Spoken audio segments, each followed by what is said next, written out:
સાહેબ, જો તમે પણ નાની નાની વાતોમાં તમારા મિત્રો, તમારા ભાઈઓ કે તમારા વહાલા લોકો સાથે અબોલા લઈ લો છો ને, તો આજે આ મારી 1 મિનિટની વાર્તા સાંભળી લેજો. જિંદગીમાં ક્યારેય કોઈ સાથે સંબંધો તોડવાની ભૂલ તમે ક્યારેય નહીં કરો. 2 પાક્કા મિત્રો હતા, અજય અને વિજય.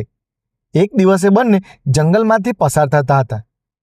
ત્યાં એમને જમીન પરથી એક બહુ જ મોટો અને કિંમતી હીરો મળ્યો. બંને તો રાજી રાજી થઈ ગયા. પણ થોડી વારમાં એ બંનેને હીરાના ભાગ પાડવાની બાબતે બોલાચાલી થઈ ગઈ. વાત એટલી બધી વધી ગઈ ને કે અજયે ગુસ્સામાં વિજયને જોરદાર લાફો મારી દીધો. વિજય કશું જ બોલ્યો નહીં.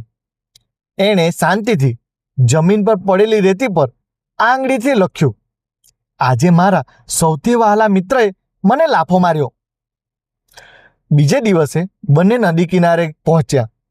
ત્યાં વિજયનો પગ લપસ્યો અને જોતજોતમાં વિજય પાણીમાં ડૂબવા લાગ્યો.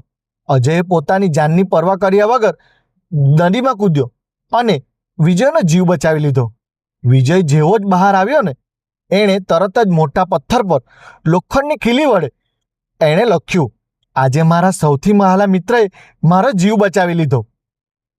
અજયને નવાઈ લાગી.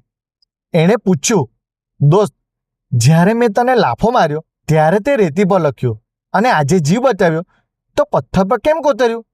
ત્યારે વિજયે રડતા રડતા બહુ જ સુંદર જવાબ આપ્યો, દોસ્ત, જ્યારે કોઈ આપણું દિલ દુખાવે ને ત્યારે તે રેતી પર લખવું જોઈએ. પવનની લહેર એને માફીની જેમ ભૂંસી નાખે છે, પણ જ્યારે કોઈ આપણા પર ઉપકાર કરે, આપણને પ્રેમ આપે, ત્યારે એને પથ્થર પર કોતરી દેવું જોઈએ, જેથી દુનિયાની કોઈની તાકાત નથી કે એને ક્યારેય કોઈ ભૂંસી શકે. સાહેબ, આપણે ઊંધું કરીએ છીએ.